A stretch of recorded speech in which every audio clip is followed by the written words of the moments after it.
오늘은 읽은 요한계시록 3장 말씀을 통하여서 열심을 내어 승리하라 라는 제목으로 함께 은혜를 나누도록 하겠습니다.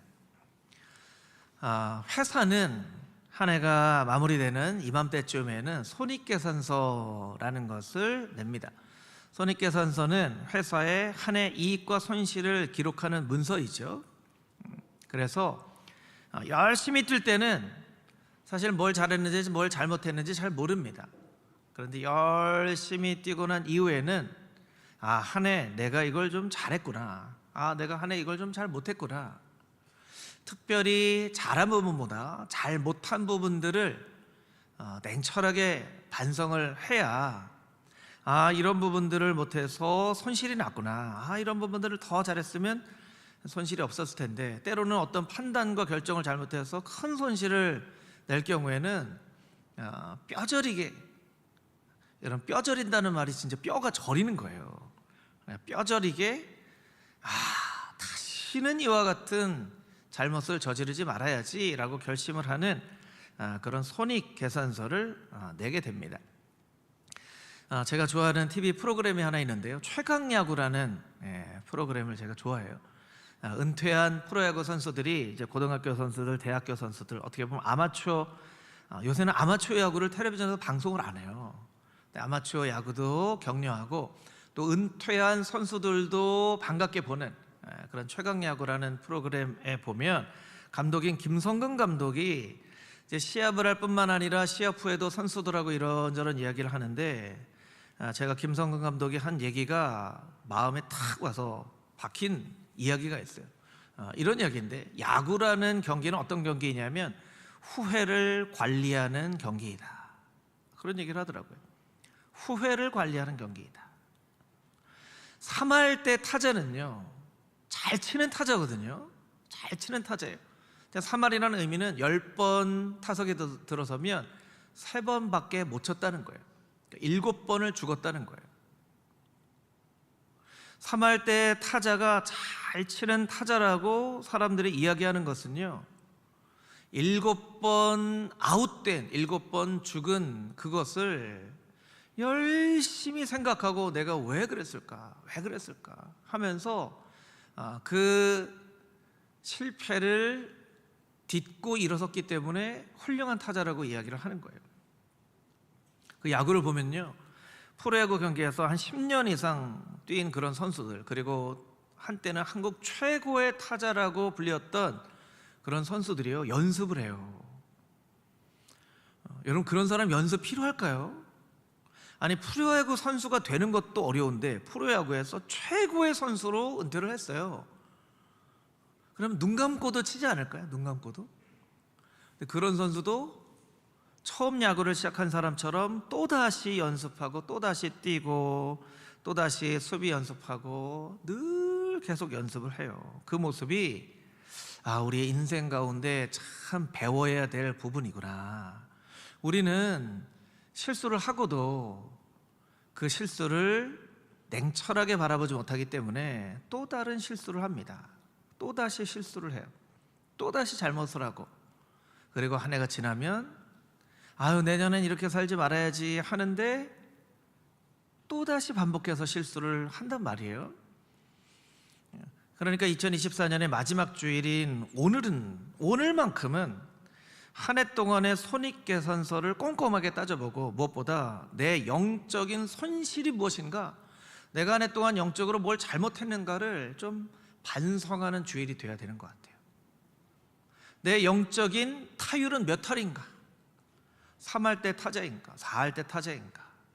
아니면 한 번밖에 못 치는 1할 때 타자인가?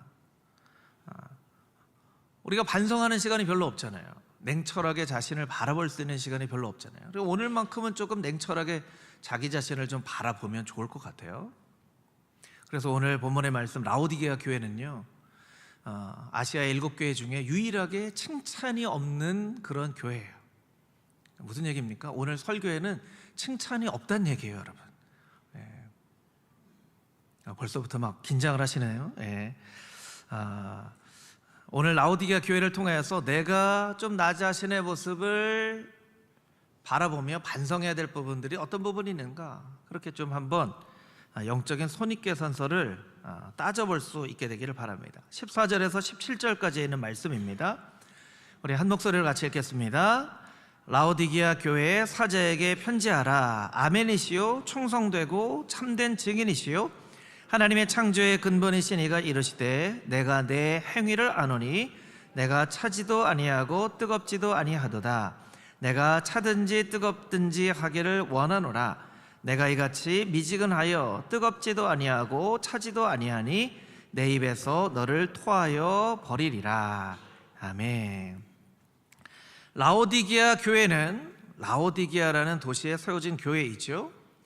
라오디게아라는 지역은요, 기원전 250년 황제였던 안티오쿠스 2세가 자신의 아내 이름이 라오디게였어요. 그 아내의 이름을 따서 기념하여 세운 도시가 라오디게아예요. 그런데 이 라오디게아라는 이름에는 아주 특별한 이름이 있는데요. 라오스는 백성이란 뜻이거든요. 디케는 다스린다는 뜻이에요. 그러니까 백성이 다스린다, 사람이 다스린다.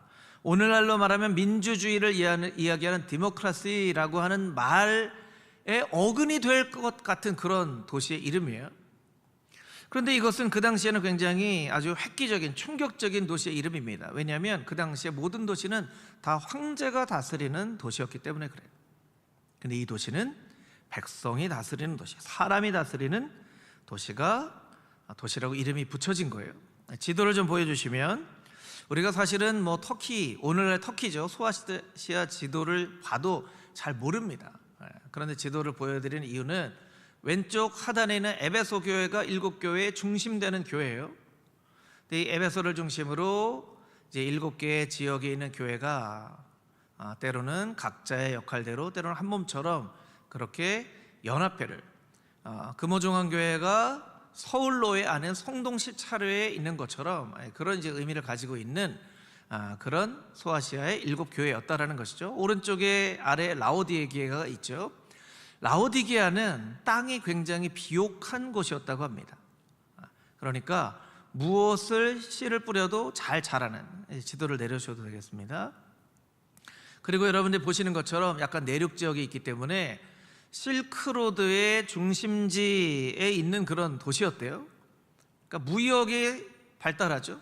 무역이 발달하는 곳에는 또 같이 발달하는 그런 사업들이 있습니다. 금융업이 발달하죠. 그리고 상업이 발달합니다. 그리고 많은 편의시설들이 발달합니다. 그러니까 말 그대로 그냥 굉장히 부유하고 굉장히 번화하고 사람들도 많이 오가고 상업시설도 많은 그런 아주 사람들이 살고 싶어하는 매력적인 도시였다라는 거예요. 그런데 이 도시에 한 가지 없는 게 있었습니다. 물이 없었어요. 물이 없어서 근처에 있는 도시로부터 수로를 만들어서 이렇게 공급을 받아야 되는 곳이 라오디게아였는데, 한 9km 정도 떨어진 곳에 히에라폴리스라는 곳이 있는데 그곳에서 이제 수로를 통해서 공급을 받았어요. 그곳은 온천으로 유명한 지역이에요. 온천으로 유명한 지역. 터키 여행을 가신 분들은 파무칼레라고 하는 아주 멋진 그런 온천 지역이 있는 그곳에서 수로를 통해서 이렇게 물을 공급받습니다. 또 한 곳은 골로새서는 여러분 아시죠? 골로새서 아시죠, 여러분? 골로새는 이 산 밑에 있는 도시인데 이곳에서 만년설에서 녹은 아주 시원하고 청량한 물이 한 14km 떨어진 라오디게아로 이렇게 그 수로를 통해서 오는 그런 곳이 이제 바로 라오디게아였는데요. 뜨거운 물은 온천하게 좋아요. 온천하게. 차가운 물은 마시기에 좋습니다. 근데 미지근한 물은 온천도 못하고 먹기도 조금 애매하죠. 목사님, 저는 미지근한 물 좋아하는데요. 이런 분들도 있으시겠지만 여러분, 온천물, 식담한 온천물 먹기가 그렇게 쉽지는 않죠. 그러니까 이 라오디게아 교회의 영적인 상태가 마치 라오디게아 도시의 물과 같다라고 하나님께서 말씀해 주시는 거예요. 온천도 못하고 먹지도 못하는 물. 그러니까 이 이야기는 어떤 이야기냐면 이런 이야기예요. 이곳에 교회가 세워졌는데, 여러분, 교회란 무엇입니까? 예수 그리스도를 믿는 성도들이 함께 모여서 하나님을 예배하는 것이 교회이잖아요. 예수 그리스도를 믿는다는 것은 무엇이에요? 우리의 인생의 중심이 바뀌었다라는 것입니다.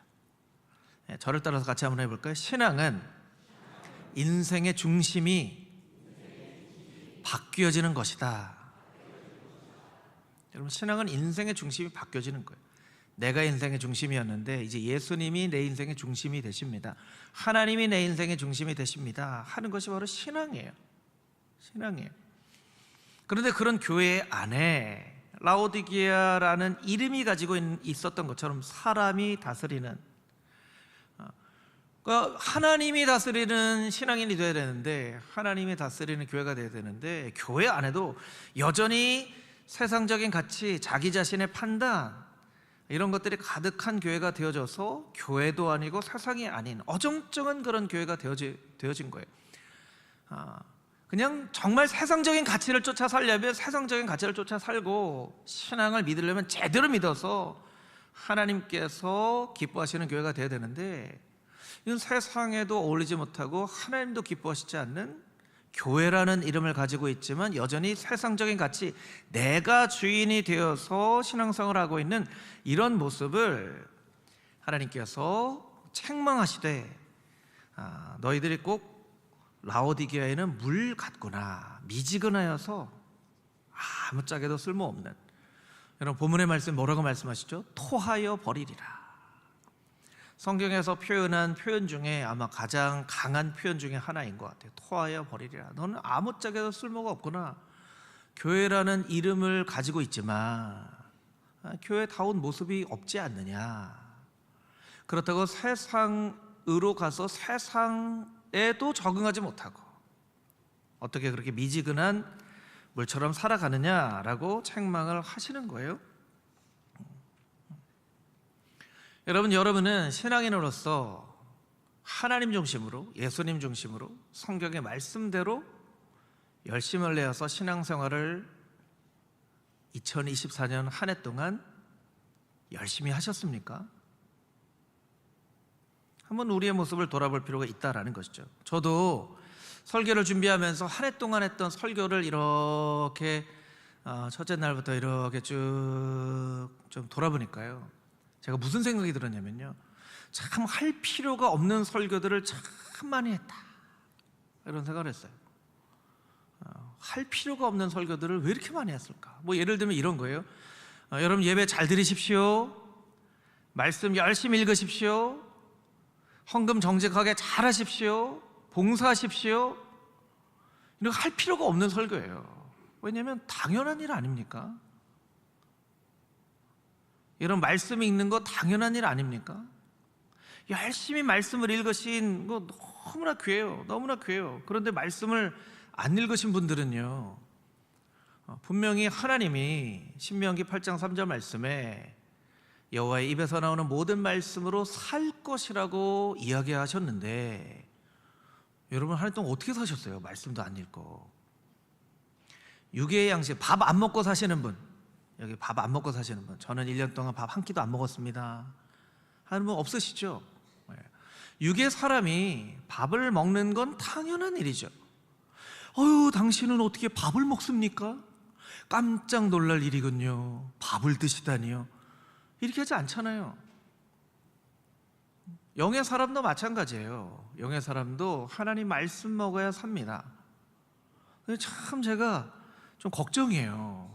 말씀도 안 먹고 어떻게 사시려고 하는지, 어떻게 사셨는지. 거울을 보면 내 육의 사람이 비춰지는 것처럼 영적인 거울을 보면 아마 말씀 없이 살아가는 분들은 영적인 영양실조에 걸린 자기 자신의 모습을 발견하게 될 거예요. 그러니까 사실은 말씀 읽으라는 설교 안 해도 됩니다. 당연히 해야 될 거기 때문에. 예배 잘 드리십시오, 이거 할 필요가 없는 설교예요. 여러분, 예배 당연히 잘 드려야죠. 여러분, 그렇지 않나요? 아닌가요, 여러분? 하나님께서 하나님 백성 창조하실 때 예배 드리기 위해서 창조하셨다고 이사야서에 분명히 말씀하고 있습니다. 그 예배 잘 드려야죠. 예배 잘 드려라, 예배 잘 드려라 얘기할 필요가 없는 거예요. 특별히 봉사하시는 분들, 귀한 봉사로 섬기지만 여러분, 봉사를 너무나 열심히 하다 보면 예배에 소홀해요. 그러니까 마르다의 영성은 가지고 있지만 마리아의 영성은 잃어버릴 때가 많아요. 그러니까 봉사하시는 분들은 정말 잘하시는 거지만 봉사하시는 분들은 더 열심히 예배를 드리셔야 돼요. 제가 1부 때 어떤 말씀 드렸냐면, 교사들 열심히 예배 드려야 된다. 우리 교육자들에게 교사들 예배 드리라고 얘기하십시오. 이거 할 필요 없는 얘기예요. 당연히 교사가 예배 드려야죠. 자기가 예배 안 드리는데 어떻게 아이들한테 예배 잘 드리라고 얘기하겠습니까? 교사가 예배 잘 못 드리면 교사를 하지 말아야죠. 그렇지 않나요? 자기 예배를 못 드리는데 어떻게 자녀들을 바른 신앙으로 인도할 수 있겠습니까? 헌금도 마찬가지입니다. 여러분, 예전에는요, 우리가 예배 시간에 이제 봉헌성 하면서 헌금 바구니를 이렇게 돌리면서 헌금했잖아요. 지금은 들어오면서 헌금하잖아요. 어떤 게 맞는 건가요? 둘 다 할 수 있어요. 중요한 건 어떤 방법으로 하느냐가 중요하지 않아요. 네, 헌금이란 것은 무엇입니까? 나에게 주신 모든 예물이 다 하나님께서 주신 것입니다 라고 그 소유권을 하나님께 인정하면서 우리의 예물 가운데 우리의 마음과 정성을 들여서 하나님 앞에 예배 드리는. 그래서 여러분, 옛날에는요, 정말 드리고 싶지만 드릴 게 많지 않아서 다리미로 다렸잖아요. 그렇죠? 다리미로. 여기에도 다리미로 다리신 경험이 있으신 분들이 있으실 거예요. 이렇게라도 하나님 앞에 드리면 더 마음과 정성을. 여러분, 예를 들면 10,000원짜리 다리면요, 달인 10,000원 헌금하고 안 달인 10,000원 헌금하고 똑같을까요? 다를까요? 똑같아요? 달라요? 여러분, 빨리빨리 대답을 해주세요. 여러분, 막 마음이 답답해요. 같아요? 달라요? 달라요. 그건 다르단 말이에요. 부자들이 많은 헌금을 드리고 난 이렇게 많이 헌금을 드렸습니다 하는 것보다 과부가 2 동전 고드란트를 성전에 드릴 때 저 과부가 더 많은 예물을 드렸느니라. 왜냐하면 그는 자기가 가진 모든 것을 하나님께 드렸기 때문이다. 모든 것은 모든 재산이라는 의미가 아니에요. 모든 마음과 정성을 담아서 드렸기 때문에 하나님께서 귀하게 여기신다는 거예요. 근데 제가 이제 헌금에 대해서 늘 설교를 할 수 없기 때문에 가끔씩 설교를 하면 여러분이 잘 귀담아 들으셔야 돼요. 저희가 한 성인 합쳐서 한 350명 정도 예배를 드리는데요, 주일 헌금을 한 150명에서 180명 정도 하고요, 한 200명 정도는 주일 헌금을 안 해요. 어떤 원로 목사님이 그렇게들 얘기하셨대요. 감사 헌금하는 성도가 되라. 이게 무슨 의미냐면요, 11조는 당연히 하는 거고 감사 헌금하는 성도가 되라. 여러분, 11조는 당연히 해야 되는 것이라고 성경이 이야기하고 있습니다. 11조에 대해서 뭐라고 얘기하고 계시죠? 11조 안 하면 도둑질하는 거라고까지 말씀하세요. 하나님 것을 도둑질하였다라고까지 얘기하세요. 그러니 우리 자신이 하나님 앞에 예배하면서 우리의 예배의 모습이 올바르게 예배를 드리고 있는가, 그렇지 않은가, 이것을 돌아보지 않으면요, 성경의 기준대로가 아니라 라오디게아처럼 내 판단이 기준인 차지도 덥지도 않은 미지근한 성도가 되어져 버리는 거예요. 어떻게 하신다고요? 토하여 버리리라. 어떤 교회는 사도신경을 예배 시간에 고백하지 않아요.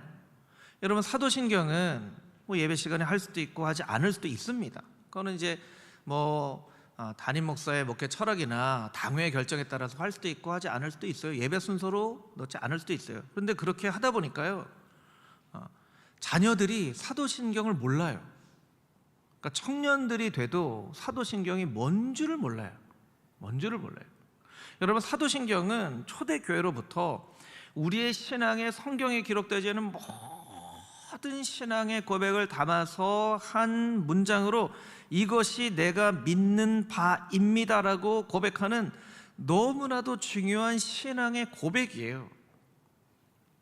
예배 시간에 하던 안 하던 자녀들에게 가르쳐서 그 고백을 자녀들이 할 수 있도록 해야 되는데, 예배 시간에 안 하니까 성인이 돼서도 사도신경이 뭔지 몰라요.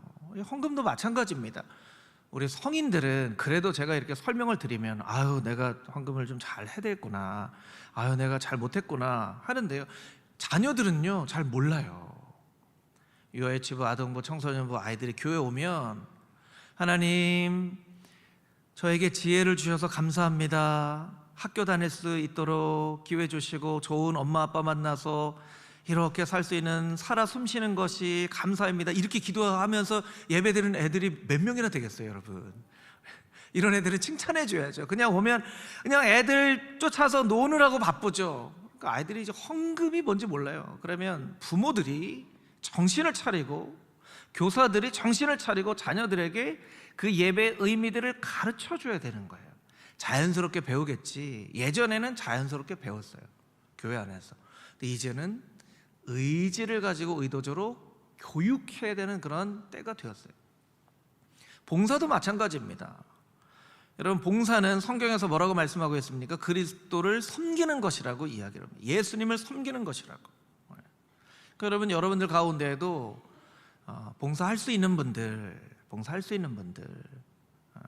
은퇴하시고 나이가 많으셔서 예전에 열심히 봉사하시고 이제 은퇴하신 우리 권사님들, 집사님들, 장로님들은 이제 기도로 교회를 섬기시는 것이고요. 여러분들이 봉사하실 수 있는 분들은요, 봉사하세요. 봉사해라. 그렇게 말할 필요가 없습니다. 당연히 해야 되는 거예요. 어떤 배우가 영화제에서 그런 얘기를 했죠. 저는 스태프들이 잘 차려놓은 밥상에 숟가락만 얹은 것일 뿐입니다, 이런 얘기를 해서 히트를 쳤죠. 여러분, 주일도 마찬가지예요. 호산나 찬양대가 아름다운 찬양하기 위해서 열심으로 준비하고 여러분 은혜 받은 건요, 여러분 숟가락만 얹은 거예요. 봉사팀이 지금도 주방에서 열심히 음식 만들어요. 여러분들이 주방에 가서 숟가락만 들으시면 되잖아요. 여러분, 사람도요, 두 번쯤 밥 사면 한 번은 내가 밥 사야지, 염치 없게 10번, 20번, 100번 그렇게 밥 얻어먹을 수는 없잖아요. 그러니까 봉사도 마찬가지예요. 어떻게 보면 누군가가 열심히 수고해서 잘 차려놓은 밥상에 숟가락만 얹는 신앙이 아니라, 나도 힘도 있고 여력도 있고, 아니 힘과 여력이 없어도 마음만 있으면 열심히 하나님 나라를 교회 위해서 내가 무언가 섬기고 싶은데 어디에 좀 내가 좀 섬길 수 있을까요? 찬양대로 섬길 수 있을까요? 교사로 섬길 수 있을까요? 안내로 섬길 수 있을까요? 주차로 섬길 수 있을까요? 뭐로 섬길 수 있을까요? 저를 좀 써주세요. 해야 되는 게 당연한 일인 거예요. 그러니까 목회자로서 참 어려움 중에 하나는 당연한 이야기를 거의 매주일마다 하지 않아도 될 설교를 매주일마다 하는 거예요. 그러니까 여러분들이 좀 바뀌셨으면 좋겠어요. 저도 그러면 좀 바뀔게요. 당연히 해야 될 설교 하지 않고, 여러분 해야 될 일들이 얼마나 많습니까? 대사회적인 마지막 날 땅끝까지로 복음 증거하는 일, 여러분 교회가 대사회적인 세상의 땅끝까지 복음 전하는 일을 위해서 들어야 될 메시지가 얼마나 많은지 몰라요. 그렇지 않나요?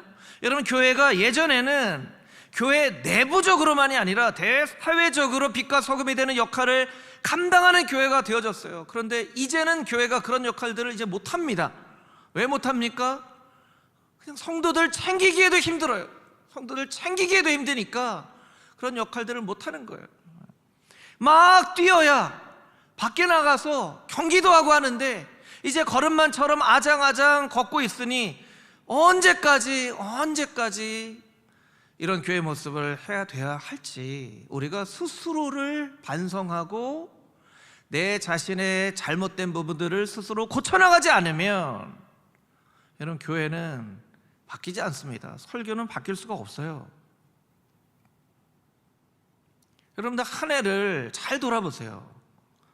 뭘 잘못했는지, 예수님께서는 나를 구원하시기 위해서 십자가에 못 박혀 돌아가셨는데, 그 죽기까지 나를 사랑하신 예수 그리스도를 믿으면서도 내가 한 해 동안 그 주님의 죽으심과 헌신에 상응하는, 내가 무엇을 드려서 주님의 주신 은혜에 보답할 수 있을까 하는 마음으로 살았는지를 잘 돌아보지 않으면 어떻게 된다는 거예요? 라오디게아 교회처럼 미지근한 교회가 되어서 하나님이 내가 너를 토하여 버리리라 라는 얘기를 들을 수도 있다는 거예요. 여러분, 금호중앙교회 모든 성도님들은 한 명도 이 이야기를 듣지 않는 성도님들이 다 되시기를 주님의 이름으로 축복합니다. 아멘. 그래서 한 해를 이 말씀을 붙잡고 잘 돌아볼 수 있는 시간이 되어야만 한다는 거예요. 17절 18절에 있는 말씀을 같이 한번 다시 읽겠습니다. 17절 18절 말씀 함께 읽겠습니다. 내가 말하기를 나는 부자라 부요하여 부족한 것이 없다 하나 내 곤고한 것과 가련한 것과 가난한 것과 눈먼 것과 벌거벗은 것을 알지 못하는도다. 내가 너를 권하노니 내게서 불로 연단한 금을 사서 부요하게 하고 흰옷을 사서 입어 벌거벗은 수치를 보이지 않게 하고 안약을 사서 눈에 발라 보게 하라. 아멘. 라오디게아 교회는요 부자 교회였어요. 왜냐하면 부자 동네였거든요. 칭찬받은 서머나 교회, 빌라델비아 교회는 칭찬만 받았는데요 가난한 교회였어요. 라오디게아 교회는 칭찬은 못 받고 책망만 받았는데 부자 교회였어요. 그러니까 오늘 본문의 말씀 가운데 나는 부자라 17절에 보면 나는 부자라, 사실은 이렇게 말하기가 쉽지 않아요. 여러분께 한번 물어볼게요. 여러분은 부자인가요? 여러분 부자예요? 부자 아니에요? 부자예요? 네. 대한민국에서 얼마면 부자예요? 뭐 기준이 다 다르죠? 요새는 막 단위가 너무 이게 상상 못할 단위가 되어서요. 뭐 아파트 한 채에 막 50억, 60억도 한다고 하니까 이게 교회 안에서는 모르겠지만 세상에 나가서 나 부자입니다라고 떳떳하게 얘기하기가 쉽지 않으실 거예요.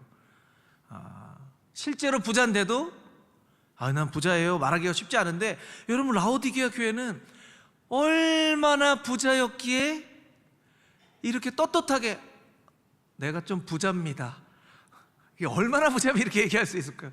내가 부자입니다, 나는 부족한 게 없어요, 이렇게 얘기할 수 있을까요? 이게 너무나 부자였다는 거예요. 그런데 실제로 영적인 모습은 17절에 있는 것처럼 곤고하고 가련하고 가난하고 눈먼 것과 벌거벗은 것을 알지 못하는도다. 영적으로는 가능했다는 거예요. 소명이라는 책을 쓴 오스 기니스 목사님은 이런 얘기를 합니다. 오늘날은 물질이 너무나 풍요하지만 영적으로는 너무나 가난한 세상이다. 영적으로 너무나 가난하다는 거예요. 그래서 18절에 보면 세 가지를 사라고 말씀하고 있어요. 첫 번째는 불로 연단한 금, 두 번째는 흰 옷, 세 번째는 안약. 이 세 가지가 의미가 있습니다. 불로 연단한 금은 무엇이냐면 고난을 대하는 태도를 말해요. 고난을 대하는 태도. 그 당시에는 고난이 있었던 그런 시대였잖아요. 여러분, 고난을 기뻐하는 사람이 없죠. 고난을 반가워하는 사람이 없어요. 그런데 고난은 유익이 있습니다. 저를 따라해 보겠습니다. 고난에는 반드시 유익이 있습니다. 약은 쓰잖아요. 그런데 몸에 유익하죠. 쓴 것을 참아야 돼요. 고난은 약 같아요. 써요. 힘들어요. 불이 막 뜨겁게 타오르는 용광로에 금을 넣습니다. 뭐 금을 사람처럼 비유하면 막 뜨거워 막 하는데 그렇게 해야 불순물이 사라지는 거예요. 아이들도요, 어릴 때 아프잖아요. 그런데 아프면서 크더라고요. 아프면서 커요. 아프고 나면 썩 크고, 아프면 썩 크고. 그러니까 몸이 크기 위해서 그렇게 아픔이라는 것을 어쩔 수 없이 경험하는 것 같아요. 신앙도 마찬가지예요. 고난도 경험합니다. 갑자기 아프기도 해요. 실패를 경험하기도 해요. 자녀의 문제가 생기기도 해요. 교회 안에 실족할 일들이 생기기도 하고 시험될 일이 생기기도 해요. 그런데 여러분, 고난은요 잘 견뎌야 되고요, 고난의 중요한 것 한 가지가 있어요. 빨리 끝날 수 있어야 돼요. 빨리 끝날 수 있도록. 빨리 끝나려면 어떻게 됩니까? 요리조리 피하면 안 돼요. 그냥 잘 견디고, 하나님 나를 정금 같게 하여 주시옵소서 하며 기도하면 고난이 빨리 끝나요. 욥기서에 이렇게 이야기를 하고 있잖아요. 나의 가는 길을 오직 그가 아시나니 그가 나를 단련하신 후에는 내가 정금같이 나오리라. 여러분 가운데 어떤 고난이 있는지 저는 모르지만 하나님은 다 아시는데, 여러분에게 있는 고난을 기도로, 말씀으로, 잘 인내로 잘 참아내고 견딜 수 있게 되기를 주님의 이름으로 축복합니다. 왜냐하면 그래야 여러분의 신앙의 순도가 더 높아지는 거예요. 두 번째, 흰 옷을 이야기하죠. 흰 옷은 영적인 순수함을 의미합니다. 아담과 하와가 벌거벗어서 수치를 느꼈죠. 하나님께서 가죽 옷을 입혀서 수치를 가리워 주셨어요. 그러니까 가리워 주셔달라고 얘기를 해야 돼요. 하나님, 제 부끄러움을 가리워 주시옵소서. 하나님, 제 부끄러움을 가리워 주시옵소서. 사람들은 모르지만 하나님께는 어떻게 내 부끄러움을 가릴 수 있겠습니까? 하나님이 이렇게 가리워 주시옵소서. 그리고 영적인 순수함을 유지하게 해 주시옵소서. 스가랴서 말씀을 보니까 이런 구절이 있어요. 스가랴 3장 3절에서 5절 말씀인데 제가 한번 읽어보겠습니다. 여호수아가 더러운 옷을 입고 천사 앞에 서 있는지라 여호와께서 자기 앞에 선 자들에게 명령하사 그 더러운 옷을 벗기라 하시니 여호수아에게 이르시되 내 죄악을 제거하여 버렸으니 내게 아름다운 옷을 입히리라. 하나님은 더러운 옷을, 죄악의 옷을 벗기시고 아름다운 옷을 입히시는 거예요. 요한계시록에 이런 말씀이 있습니다. 요한계시록 19장 8절 말씀은 우리 한 목소리로 같이 읽겠습니다. 시작. 그에게 빛나고 깨끗한 세마포 옷을 입도록 허락하셨으니 이 세마포 옷은 성도들의 옳은 행실이로다 하더라. 아멘. 깨끗한 세마포 옷을 입히세요. 그리고 다시 오실 예수님을 맞이하게 하세요. 성도들의 옳은 행실이라고 얘기했지만 이건 그냥 행위가 아니에요. 올바른 신앙생활을 한 모습을 말하는 거예요. 올바르게 신앙생활을 한 그 모습 자체가 성도들에게 입힐 깨끗한 세마포 옷이 되어서 그 세마포 옷을 입고 다시 오실 예수님을 맞이하는 모습을 요한계시록은 우리에게 이야기를 하고 있어요. 그래서 여러분, 나이가 지나면 어쩔 수 없이 여러 가지 시대를 겪으면서 때가 묻게 되잖아요. 때가 묻게 돼요. 그래서 날마다 예수님을 생각하면서 기도하고 때를 아무리 씻어도, 제가 성탄주일날 글씨 써놓고 아이들한테 안 지워줘요 이렇게 했던 것처럼, 그래서 주님께서 이렇게 덮어주시더라. 주님께서 은혜로 덮어주시더라. 그래서 영적인 순수함을 유지하도록 하나님 앞에 기도하는, 그래서 흰 옷을 사서 입으라 말씀하고 있는 거예요. 마지막으로 안약은요 영적인 분별력을 의미합니다. 이 높은 곳에서부터 물이 오는데요, 물이 요즘처럼 이렇게 관을 통해서 오는 게 아니라 수로를 통해서 오니까 중간중간에 목화로 만든 면직은 탈색을 하는데 그 물에 이렇게 탈색을 하는 거예요. 그러면 그 물이 한참 지나서 라오디게아에 오는데 그 물에 여러 가지 불순물들이 들어있는 거예요. 겉보기에는 깨끗해 보이는데 불순물들이 들어있어요. 그래서 세수라니까 눈병이 걸려요. 그래서 라오디게아 사람들은요 눈병에 많이 걸려서 부르기아 안약이라고 하는 특별한 안약이 그 지역의 특산물이 될 정도로, 그리고 다른 지역과 다르게 의과대학이 라오디게아에 생겼어요. 와, 의과대학이 생겼어? 좋은 동네네? 아니에요. 병자들이 너무나 많아서 의과대학이 생긴 거예요. 보이기에는 깨끗해 보여요. 근데 실제로는 오염된 물이에요. 살다 보면 보이기는 깨끗해 보이는데 오염되어 있는 것들이 있어요. 그 분별할 줄 알아야죠. 영적인 분별력이 우리에게 있어야 된다는 거예요. 그래서 라오디게아 성도들에게 불로 연단한 금을 사라, 흰옷을 사라, 안약을 사라 말씀하셨어요. 우리에게도 말씀하십니다. 영적인 분별력이 너에게 있기를 원한다. 영적인 순수함을 내가 지킬 수 있기를 바란다. 고난이 오면 인내함으로 잘 견뎌라. 정금같이 될 것이다 말씀하시는 거예요. 여러분, 라오디게아 교회에게 말씀하신 이 세 가지 메시지를 우리에게 주시는 하나님의 음성으로 듣고 열심을 내어서 영적인 분별력을 위하여서, 신앙의 순수함을 위하여서 고난을 잘 견디고 정금 같은 신앙인이 되어줄 수 있도록 열심을 내어서 신앙생활을 하는 여러분 모두가 되어줄 수 있게 되기를 주님의 이름으로 축복합니다. 아멘. 함께